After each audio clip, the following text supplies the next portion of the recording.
Hey guys, it's Celestia, and I made a short about 5 months ago discussing a new anti-AI tool that IbisPaint introduced that I was really excited about. There's a reason I'm bringing it back up in a long-form video now, and I will get to that, but let me tell you why I was so excited about it first. Essentially, it functions very similarly to Glaze. If you're unfamiliar, Glaze is a system that uses knowledge of how generative AI replicates human artwork to apply minimal, subtle changes to that human artwork designed to stop it from doing so. For us actual people, it looks about as noticeable as a light noise filter over the art, but for AI, it makes it appear as if it's completely different in style and nature than it actually is. There's been some debate on the topic of its effectiveness after AI bros decided to develop their own tools to counteract it, which remains an ongoing problem, but it's nonetheless a massively helpful asset for human artists when it comes to protecting our work from exploitation and theft. It is, however, far from perfect. It requires quite a bit of computing power and time to work, something a lot of PCs can't handle well, and can often end up distorting art noticeably enough to diminish its visual appeal. So when IbisPaint,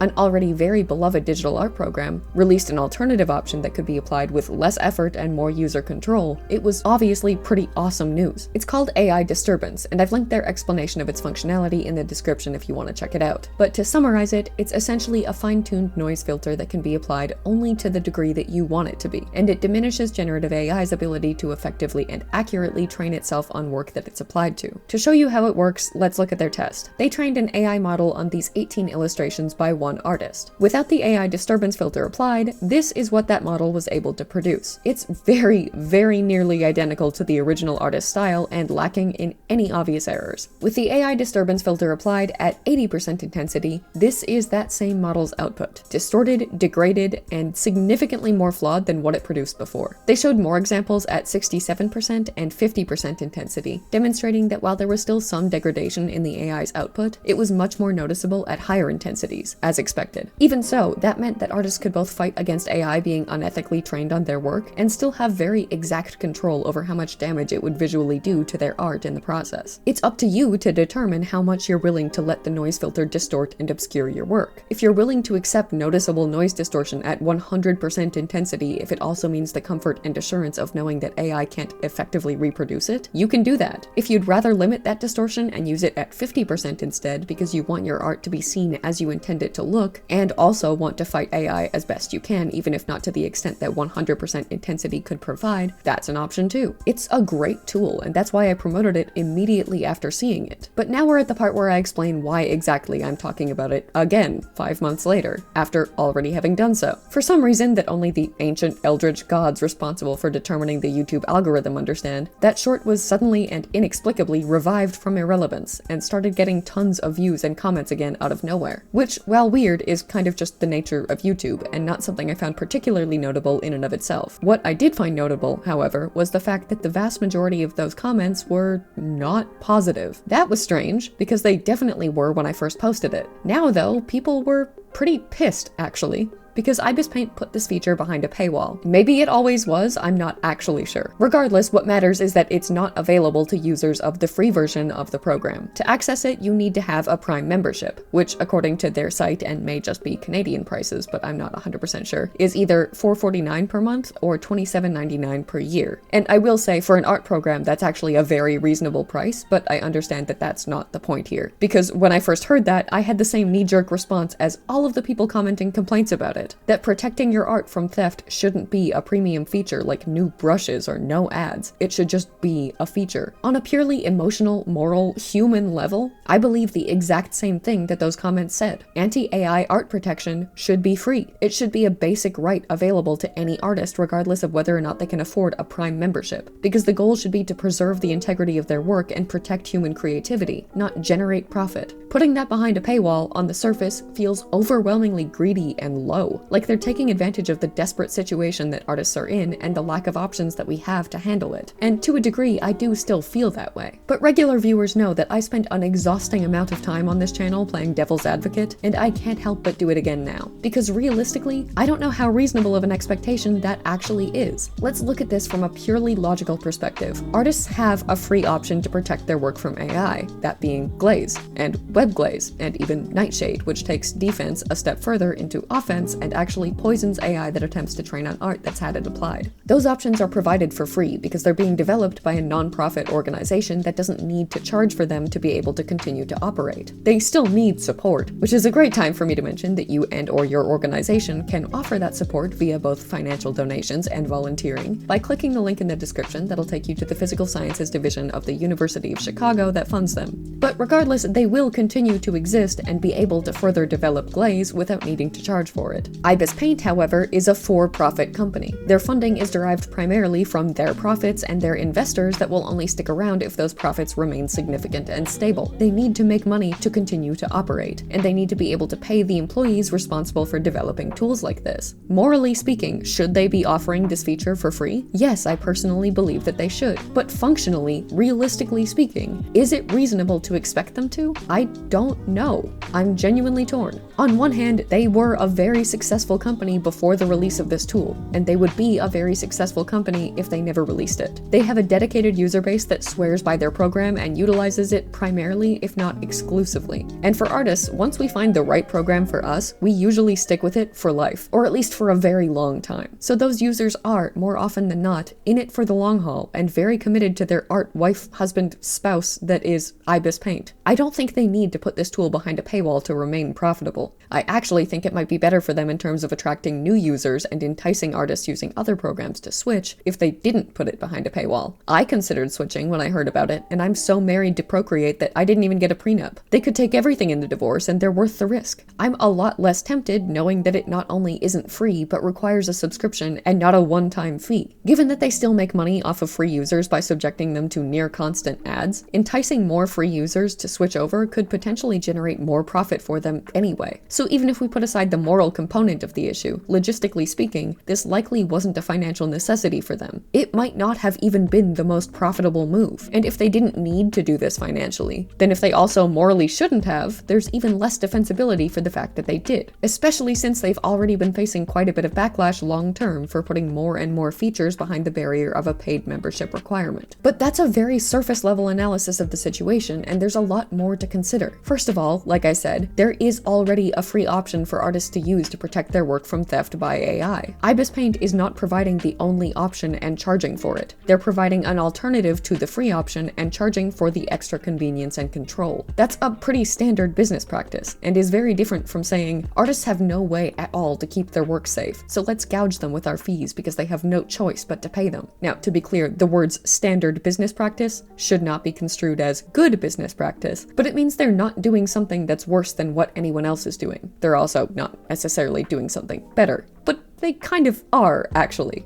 Instead of implementing AI themselves or doing nothing to stop its exploitation of human artists like most other companies, IbisPaint is actively working to offer a tool to protect their users from it. They didn't need to do that. Was their decision to create that tool largely profit-driven because they saw a need that artists were desperately expressing and chose to make money off of fulfilling it? Maybe. Probably. But companies have to be profit-driven to at least some extent to continue to exist. And they could have chosen to earn those profits by selling user data to generative AI companies or implementing that technology themselves. Instead, they chose the option that helped rather than harmed. They did better than anyone else is currently doing, even if they didn't do it perfectly or for the most altruistic reasons. Sure, that's the bare minimum, morally speaking, but a company doing the moral bare minimum these days may as well be considered to be going above and beyond. And second of all, we need to consider the fact that they might be putting the anti-AI tool behind a paywall so that they can afford to keep paying employees to further develop and improve it. Maybe, and I get the corporate distrust, so I know it's a big maybe, they're actually using the money that they earn from it to make it better. According to them, that is the reason. I didn't think it was fair to cover this topic without giving them the chance to explain their decision, so I reached out to them earlier this week asking them what exactly their reasoning was for making this a premium feature. And while I'm sure you'll hear their response with a healthy amount of skepticism, as you should, I would still like to read it to you. First, please note that the basic drawing features of IbisPaint are provided free of charge to all users. However, the development, maintenance, and stable operation of new advanced features, such as this tool, require ongoing resources and costs. Even for the AI disturbance tool, significant expenses are involved in development, maintenance, and quality assurance. Offering such a tool for free while covering these costs would be unsustainable from an operational standpoint. For this reason, and in order to maintain stable service, this tool is offered as a premium feature. We understand that some members of the community may feel that anti-AI tools should be free. However, providing a high-quality tool like this for free over the long term is not realistic. By making it a paid feature, we can continue to innovate and maintain a stable service for all artists, including free users. We will share your feedback internally and use it to inform future improvements. Thank you for your continued support of IbisPaint. Now, I get it if your first reaction is to write that off as a nothing burger response given to appease public backlash without actually taking any of the community's concerns into consideration. But I want to give it the benefit of the doubt. First of all, when I sent my inquiry, I got the usual automatic email confirmation that they had received it and would reply within 5 business days. I got a response within a matter of hours that actually answered my question directly. And while I did mention the channel I was representing and my reason for the inquiry being the drafting of a video covering the topic, I'm still such a small channel that I can't imagine that being motivating enough for them to prioritize giving a response. I don't think it's insignificant that they took the time to answer so quickly when they could have easily just ignored me altogether. Second, if what they said is to be believed, and I honestly think that it should be, at least to some degree, the fee that they charge for use of the feature is being used to fund its maintenance and further development. If we want for-profit companies to start creating and offering anti-AI tools for artists, we need to accept that from a realistic perspective, they're going to need to charge for them to be able to. Saying that if Glaze is free, this should be too, is unfair. One is non-profit and receives funding regardless of whether or not they charge, and one isn't. The latter needs to be able to make back the cost of implementing these features and continuing to maintain and improve them. AI bros are perfectly willing to pay whatever premium fees companies charge them for the ability to generate the slop image of a hot anime girl with cat ears and 8 boobs that they so desperately need. So it's profitable to develop those apps and services. If we aren't willing to pay for tools that protect us from having our art used to train those without our permission, it's not going to be profitable enough for companies to be willing to develop them instead. That's not a pleasant reality, but it's a reality nonetheless. We shouldn't have to fund the development of anti-AI tools ourselves just to be able to have them made. Paying to generate an image is very different from paying to protect your art from being stolen. One is a service, and a shitty service, no less. And one is a right. You shouldn't have to pay for a right, but the only way to motivate companies to protect that right is to be willing to, as miserable as that is to accept. IbisPaint is, at the end of the day, a company. They need to make money. They can only afford to invest significant resources into things that make that money. Anti-AI tools should be free, ethically speaking. I agree with that completely. Companies, however, need financial incentives to develop them, a need that shouldn't, in my opinion, be held against them. There are plenty out there that care significantly less about what they're developing than how profitable it is. IbisPaint, by comparison, seems to genuinely care more about the tool they're developing than the profit, because there are plenty of more profitable alternatives to develop by either utilizing or at least contributing to and supporting AI. They chose to develop a pro-human artist anti-AI tool, and had to find a way to make it profitable to be able to justify investing in it. The comments saying that charging for the tool means they aren't pro-artist feel very unfair to me, because they're being blamed for something that's just a necessary evil when running any business, despite doing a better thing for artists than other businesses. Maybe I'm being too generous and they actually don't need to be charging for this feature to remain profitable long-term and continue to invest in it and similar future projects. I don't know. I hope I'm not, but I want to give them the benefit of the doubt one way or another, partially because I don't want to see what I hope was a pro-artist move and a step in the right direction demonized and diminished unfairly, and partially because the consequences of telling companies that we refuse to pay for anti-AI features and will even turn against them if they try to charge for them worry me. It sends the message that investing in the development of similar tools themselves is not worthwhile. There's no market for them, and it might even negatively impact them in the court of public opinion if they handle it wrong. I get that the message that we want to send is that they should do better than their competitors and offer those features for free because they should be free, but that's not what they're hearing, and it might push them in the opposite direction of AI implementation instead of protection, all of which is incredibly unfair to us as artists. The onus should not be on us to provide companies with a financial incentive to develop anti-AI tools in the same way that it is for regular consumers to offer that incentive to companies creating AI tools. We are not consumers that should be willing to pay for a product like the latter. We are human beings wanting our rights to be protected without us having to pay for it. It's not our job to make the development of anti-AI tools profitable, and it's utterly unacceptable that it's become our job anyway because no one else will do it. But I don't think it's necessarily fair or reasonable to blame companies like IbisPaint for that. We're basically just blaming them for needing funding. I think think we should be blaming the government. Our rights are being violated, and they should care about that enough to provide companies with funding to develop tools that can be used to stop it. Glaze is an excellent example of that being done in a non-profit capacity, but if for-profit companies were offered grants to develop similar tools, including but not limited to the one we're discussing today, it would eliminate the need for artists to pay for their own protection and help immensely to even the playing field between pro and anti-AI. That's what we really need. I've privately been looking into ways to potentially petition for this kind of change, but a lot of the feedback I've gotten so far is that it's not likely for us to see it happen until the implementation of clear and official legislation protecting artists' rights from AI-based copyright infringement. So for now, I think the best option we have is to continue to advocate for that as loudly and persistently as we can. Ultimately, even after extensive contemplation, I still don't know how to feel about this. I certainly don't want to tell you how to feel about it, and that's not the point of this video. The point is that I felt like IbisPaint's side of all of this wasn't being given fair consideration, especially given how passionate people rightfully are about the issue, and I wanted to give my 2 cents in hopes that I could maybe change that at least a little bit. Let me know what you guys think though, because it is a nuanced issue that's always worth sharing different perspectives on. Thank you for watching, and I hope you enjoyed today's video. Special thank you as always to channel members Joseph Solomon, TC Pratt, Haruki Saluzzo, Peachy, King Good James, Art of Amethyst Fable, Extinction Animation, Indy the Hedgehog, Kai the Memer, Jazz, Jeff Sayori, Stardust, Hailstorm, and Darkholder, as well as patrons Batman, Kyle Lowe, Jamisha Walker, Kim Yen, Crazy Asar, Gentong, Graceling Xavier, Blah Mage, TC Pratt, Finn, Celine Merriman, El Duchess, The Stray Dog, Decagon, Jenny Chan, Catbus, Lucia Majiki, Selena Bibi, Pride Day, Totally Shogun, Insomniac Sleep Schedule, Wing Tang Wong, Marie Greer, Potato, Jazz, Voidwalker, Latte Tabby, Christian Cook, Adam Sorovietz, Doriaki, Varius, Hailstorm, Emo Queen Jules, Lord Darkholder, Show, That's It, Craig, Stardust, and the names are gone, and I'll see you in the next one.